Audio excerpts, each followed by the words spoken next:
Hello and welcome to this video where we're going to be exploring our Ferris wheel problem a little bit more, but now instead of looking at the vertical height off of the ground, we're going to be looking at the horizontal position of a rider as they are moving around in a circle.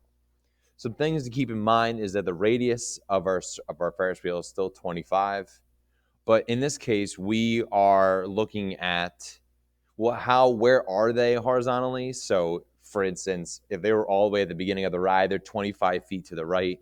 So we're going to call that positive 25 feet. When they're all the way to the left, we're going to call that negative 25 feet, which would be halfway through the ride. And like before, our ride is taking 20 seconds total for us to go through it. And that's how we're going to be trying to graph our horizontal location, negative versus positive.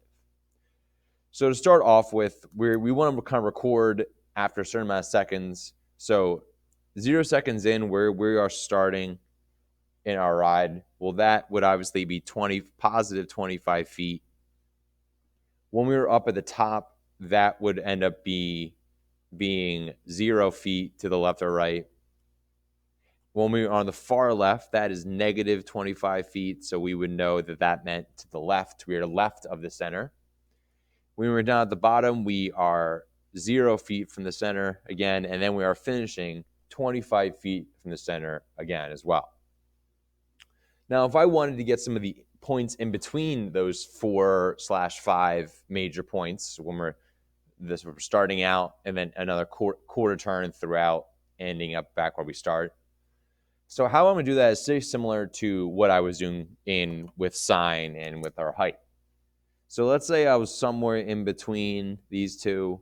So I have gone kind of 60 degrees from our starting initial position, 60 degrees. So if I want horizontal distance, if I draw a line straight down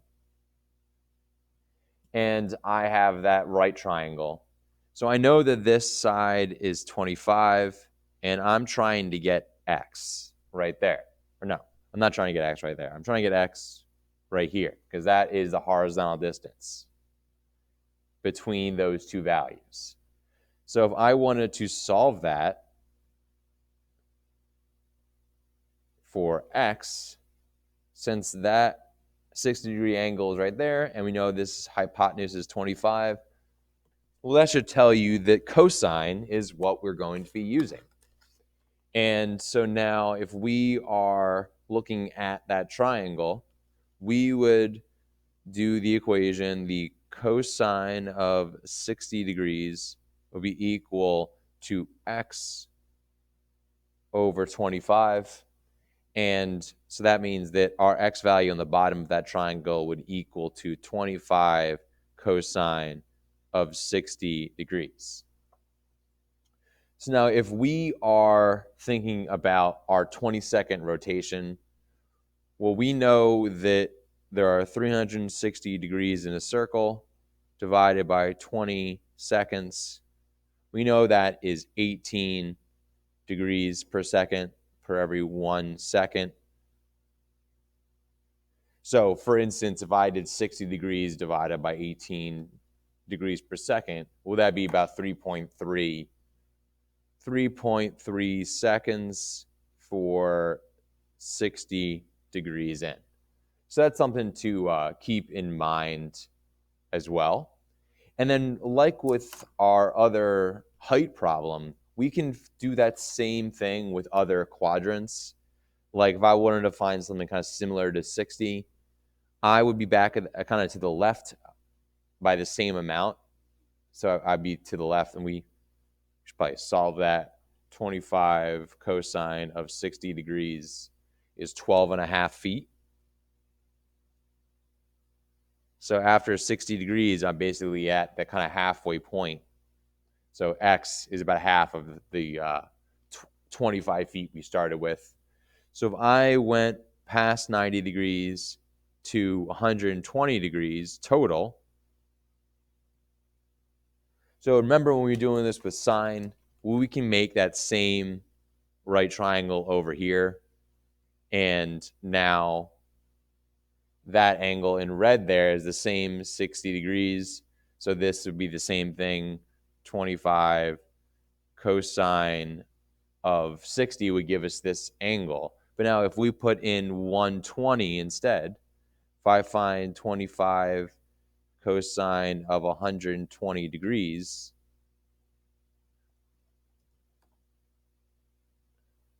I would get an answer that's a little different. I would get negative 12 and a half because obviously I'm to the left now for that point. And so just like with sine, we can use the angle all the way around the circle and just know that we're looking for x values.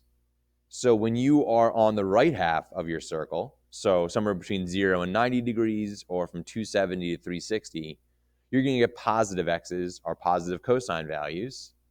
And then if you're on the left-hand side, you will get negative x values and negative cosine values. So that's something we should record in our notes quickly now. So we know that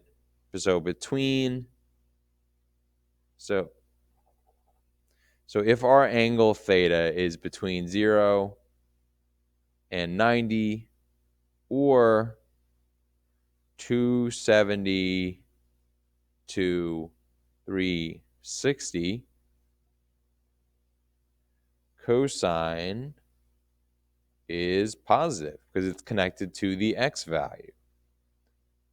And then if we are between 90 and 270, cosine is negative because x is negative on that side of our circle as well.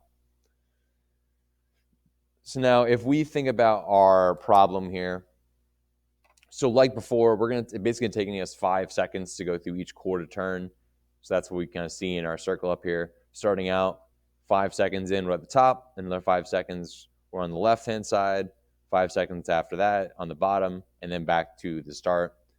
So if we think about making a table here for our cosine values, so our table would be time t, and then horizontal distance from the center was what we defined our y value / x value as. So 0 seconds in, we are 25 feet to the right. After 5 seconds, we are 0 feet from the center because we're at the top. After another 5 seconds, when we're at 10 seconds in, we are 25 feet to the left. And then 15 seconds in, we are back at 0 in the center. And then 20 seconds in, we are back to being 25 away from the center on the right-hand side. So let's graph that to our left here on our graph paper. So our starting point here, and we'll plot this in purple. So we have 0, 25. 5 seconds in, we're down at 0. At 10 seconds in, we're down at negative 25. 15 seconds in, we're up back at 0. And after 20 seconds, we are up at 25. And we connect this with as smooth a curve as we can.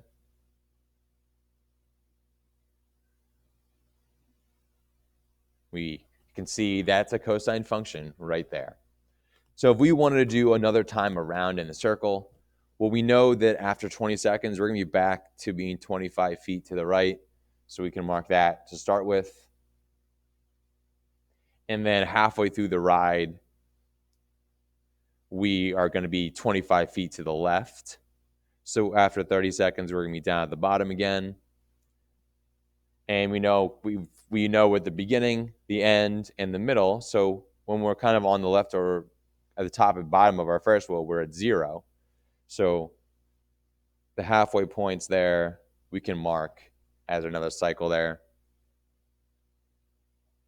And we can see that is the repetition of the same thing that we saw in our first graph.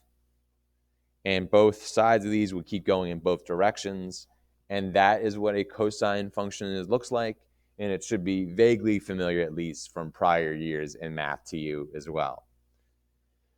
So now if we want to think about what makes cosine and sine different, they have a lot of similarities. So let's kind of think about our similarities first.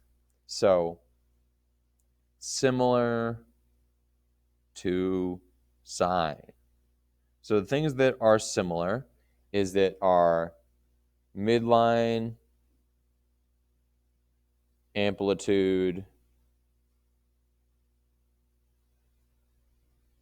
and period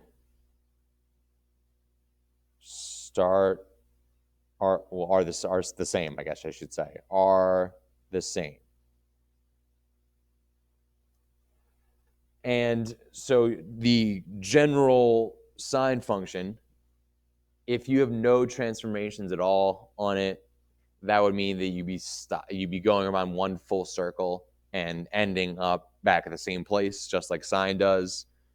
And it would kind of last for a 360-degree circle.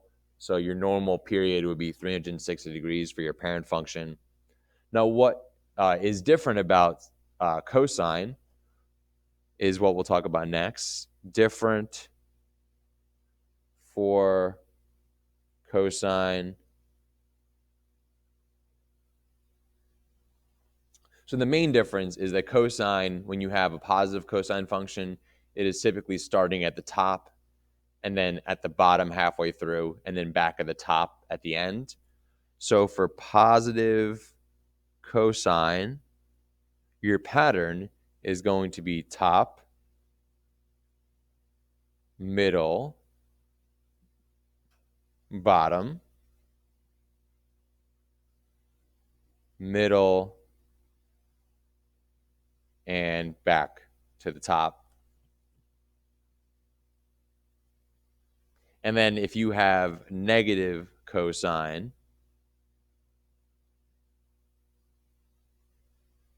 negative cosine will be the exact opposite. It will be starting at the bottom. So it is bottom, middle, top, middle, bottom. But that's really the only difference from sine. And as you can see, depending on what you're talking about, a lot of times if you're talking about horizontal distance from something or how far horizontally something is moving, if it's a repeating pattern, that's typically for cosine. If things are moving vertically, that's usually for sine, or anything kind of related to vertical motion from a certain point, that is typically reserved for sine as well. And that is essentially the cosine version of what we've already talked about in class. And that concludes this video. Thank you for watching.